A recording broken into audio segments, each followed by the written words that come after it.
Welcome back, everybody. It's Zach here, bringing you guys another fantasy football video. It's the end of week 9 here, recording this Monday night. So we had a pretty fun week 9. A lot of sort of crazy things happened, a lot of injuries to talk about, a lot of sort of surprising performances. So in this video, I'm just going to go over all the injury updates you guys need to keep in mind coming out of week 9, and then I'll go over some risers and followers as well, players that I think the outlook has sort of shifted on as a result of this week.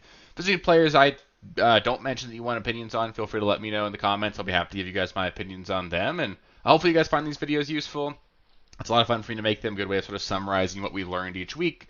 Just watched the Monday Night Football game, fun game between the Chiefs and the Bucks. Still think both teams should get the ball in the playoffs. I think it's kind of a dumb, or both get the ball in overtime. Kind of dumb that the NFL, in my mind, admitted that there's a problem by fixing it in the playoffs, but they didn't do that for the regular season. But whatever, fun game either way. And yeah, should be a lot of fun. So with that, let's just get into the injuries here. So starting off at the injury spot here, feels like my entire roster in a couple of leagues really got just demolished this week, but maybe that's just me. Hopefully you guys are feeling a little bit better than I am, at least from an injury standpoint. But Chris Olave is the main one here. Got the concussion, got carted off on the stretcher there. I really hope he's okay. It sounds like he's got full movement, feels okay. He was with the team after the game, so that's great to hear. It's one of those things where I would be surprised to see Chris Olave play anytime super soon. We don't really have any real update there, but like, I mean, this is a dude who was just concussed a couple weeks ago. He's got a pretty significant injury history from the concussion standpoint, even dating back to college. This was a very significant concussion, like knocked out, had to get taken off on a stretcher. That's very serious. I would at this point expect Chris Olave to get placed on IR. If he doesn't play again this entire season, I wouldn't be shocked. The Saints just fired their head coach. It's a lost season for them. There's no reason for them to risk Olave. I would be very surprised to see him there. He's getting floated around in trade rumors as well. People are talking about him as a guy that, he seems unhappy. His brother was on Twitter talking about how he's not going to be happy in New Orleans. So we'll see what happens there. But I imagine that Olave will just stay on New Orleans, probably miss at least the next 4 games because he'll probably get put on IR, and then we'll see what happens. But obviously a huge blow for Olave, a guy who I really did think was going to take off over the back half of the year. Drake London left the game with a hip pointer. If you're going to leave the game with an injury, it's great that it happened on a touchdown, so he didn't completely kill you guys in fantasy this week. Sounds like he's considered day-to-day now. Hopefully he'll be ready to go. Obviously, if he does miss this one game, not the end of the world. It's obviously something we want to keep an eye on, but Drake London should be okay long-term here. It's just more of a pain tolerance thing, not necessarily something that lasts long-term. So good news there in general, at least as much as there can be good news. A.J. Brown left the game with a knee injury, also considered day-to-day. They're not saying he's going to miss significant time. We'll see what happens here. At this point, I feel like his injury is a little bit more significant than Drake London, so maybe he'll miss a game. So keep an eye on it. I think, obviously, hopefully he plays. As soon as he plays, he's obviously in your lineup. We just got to keep an eye on that one for sure. Another significant one, 2 ones here. We got the Cowboys losing Dak Prescott due to a hamstring injury. They're considering IR for him, so that's a significant injury. He's going to miss several weeks. And CeeDee Lamb left the game with a shoulder injury. Fought his way back into the game there. We just got to keep an eye on that. The hamstring injury is obviously a huge deal. Dak being gone is going to limit the upside of everybody involved in this offense. Makes CeeDee Lamb like a wide receiver 2 for me. Still super talented. Cooper Rush is a competent backup, but he's by no means the level of quarterback that Dak is. Dak Prescott, he's droppable at this point. We're not going to see that second half boom that we saw out of the Cowboys offense before. Just a huge bummer. Hopefully Dak can get back healthy. CeeDee can get back healthy, but it's looking more and more like this Cowboys season is probably looking like a lost year for them. Eric All Jr., not a huge name really, but he tore his ACL. Obviously a huge bummer. Rookie tight end for the Cincinnati Bengals. Was playing really well, getting onto the field more. If he's going to miss the rest of the year, which he's obviously going to now, Mike Gesicki's at least a little bit interesting, coming off of a huge game, 5 catches for 100 yards and 2 touchdowns. We can consider Gesicki as a streaming option going forward, although it just does seem like the majority of his production is coming when T. Higgins is off the field. So keep an eye on that. Jermaine Burton also didn't play today. So obviously lots more opportunity for Gesicki, but I still think that he's someone that we can consider going forward. And then Zach Moss kind of popped up on Friday. It's not a huge bit of news there, but suffered a neck injury on Friday. Sounds like he's going to be out indefinitely. There are reports that the Bengals were looking into trading for another running back. Chase Brown obviously leveled up a little bit this last week, had his first big, huge game of his career. So Chase Brown's going to be a really locked-in starter for us every single week going forward. We'll see if they add anybody at the deadline here. The trade deadline is tomorrow, so that's obviously going to be exciting. But we'll keep an eye on that, but just something to keep an eye on. Chase Brown stock obviously up going forward. So speaking of Chase Brown, we'll talk about risers here. Chase Brown's a huge riser just because obviously with Zach Moss being gone, Chase Brown stepping in and having a monster game. Chase Brown's obviously someone we want to evaluate going forward as someone who's going to have a larger role in the offense. Obviously not going to have the same quality of a matchup every single week. Playing the Raiders is super great for your fantasy output every single week. So tougher matchups coming up. You got the Ravens this week. Still think you're playing him as like a solid fringe top 15 running back. Just don't expect him to be like an RB1 every single week. That's just not realistic. Alvin Kamara. I think he's a riser actually.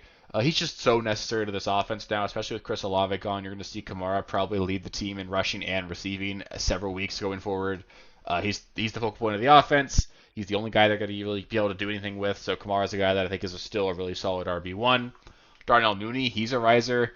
If Drake London is going to miss time at all, Darnell Mooney's slotting right into being the wide receiver one on this offense. And he's getting the job done as well. He's playing really well. So I do think Mooney's a guy that certainly needs to be considered as like a solid low-end wide receiver two going forward. Cooper Kupp is a significant riser. Great to see him basically be back to full health. Looked like he was still sort of limited in week 8, but week 9, right back to his usual self, had over 10 catches. Just the focal point of the offense. I know Puka was gone because he got ejected due to throwing a punch, so we'll see what really happens with both those guys in the field here this next week, but Kupp is certainly somebody that I think is, a fringe top 10 wide receiver going forward. Zay Flowers, another riser. I was worried a little bit about it with Deontay Johnson coming over. We still haven't really seen Deontay Johnson get fully incorporated into this offense, but at this point, I think Zay Flowers is proving that he's an elite player. He's going to be a really solid fantasy asset every single week. Obviously, a little bit of boom and bust with him just because the Ravens aren't going to throw the ball a ton, but Zay Flowers is obviously someone that we're going to be playing every single week going forward. Christian McCaffrey, he's a riser. He's back at practice this week, so that's a huge win. Hopefully, he can come back after the bye and be a really solid asset for us going forward here. They got the 21 days to activate him. We'll see when he plays. I'm hopeful that he plays as soon as this week, but even if it's going to be a week after that, I think Christian McCaffrey is going to be really valuable for us as long as he can stay healthy. Mike Gesicki, he's a riser. I talked about it with Eric All going down, how involved he was in the offense. You can stream him going forward.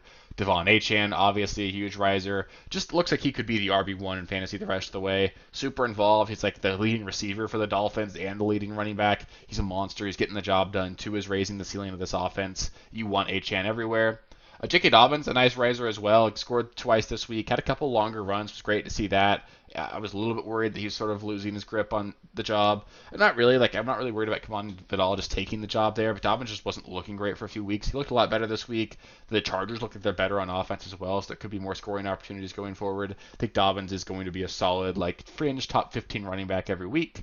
Rico Dowdle, significant riser as well. Obviously, the Cowboys offense takes a pretty big hit here, but he's clearly the lead back there. They need to use him more. Cooper Rush maybe is a little bit more willing to check it down going forward. So, and this defense is awful. So Dowdle's going to be someone that we can rely on as like a low-end RB2 every week. And then JSN balled out at the game of his life so far, at least in his young season. Had a really monster game. DK is going to come back after the bye, so it does limit his ceiling a little bit, but we'll see what happens there. DK is at least being floated around as a trade target for some teams. I doubt he gets moved, but it could happen. If that happened, to be a huge bump to JSN. And even if not, I think JSN's got a shot to potentially be like a solid wide receiver 3 the rest of the way. Next, we've got some followers here. Not quite as many, but we'll talk about CeeDee Lamb. Huge followers because he's obviously losing his quarterback, banged up himself. It's super concerning to see that, but still think he's like a solid wide receiver 2 going forward. Jameis Winston just, kind of came back down to earth, had 3 interceptions in this one. He's Jameis Winston. We know what he is at this point. He's going to have some boom and bust weeks. He's obviously going to turn the ball over a lot, so we just got to see what happens there. But he's not a guy that I'd be eager to stream every single week. You really got to pick and choose matchups there. Joe Flacco, big faller as well, came out and had the worst offensive performance of any Colts quarterback so far this season. So that's not great when you were benching Joe Flacco to try and benching Anthony Richardson to try and get better production. Flacco should be better going forward. The Vikings are a really good defense, so I don't want to completely blame Flacco there, but just keep an eye on that. The whole Bears offense as well just looked absolutely abysmal this last week. Seems like they're a little bit unhappy in the locker room. Players are asking for more accountability from coaches. Caleb Williams came out and said they didn't bounce back from the Hail Mary very well. Things just look bad in Chicago. I'm not very excited about any of them. Rome Odunze is the only sort of bright spot there, but not something that I'm really super excited about. Jalen Waddle had negative receiving yards, did score a touchdown, so he was okay, but not great. It seems like he's clearly like the number 3, if not the number 4 target in this offense, behind obviously Tyreek Achane, and sort of Jonnu Smith. So doesn't feel good there. I view him as like a flex play going forward at this point until we see something else. And then Jordan Love just hasn't looked good for a few weeks here, playing through an injury. Tough weather game there. Don't love that, but I need to see him play healthily and play well before I trust him in my lineup again. So that'll do it for the Week 9 recap. Up next, I'll go over the waiver wire, so I'll touch on every position, go over which players I'd be looking to add to my teams ahead of Week 10. Should be a lot of fun, a lot of players to talk about there, so stay tuned to that for that one. That one will also come out today. I'll probably do a bonus episode this week as well, where I'll go over the trade deadline if anything significant happens. Otherwise, I'll maybe just touch on it and start sits and all that. But should be a fun trade deadline, obviously. Not the only major thing happening across the United States tomorrow, but trade deadline's going to be certainly part of what I'll be tuned into. Should be a lot of fun. And then other than that, we'll have start sits, we'll have trade content, weekly live stream as well. So if you want to make sure you don't miss any of that, just make sure you're subscribed to the channel. That way you can get access to all the videos as they come out. And then if you did make it this far in the video, give it a thumbs up. It helps me out quite a bit. And if you have any questions or comments, let me know and I'll get back to you. Appreciate you guys, and I'll catch you with the next one. Peace. Thank you guys for watching. If you haven't already, please be sure to subscribe to the channel, like the video, check out these other videos here if you haven't. If you want more content, please feel free to follow me on Twitter at RealSteelFFB. I'll be more active on there as the season goes on. Thanks. Catch you later.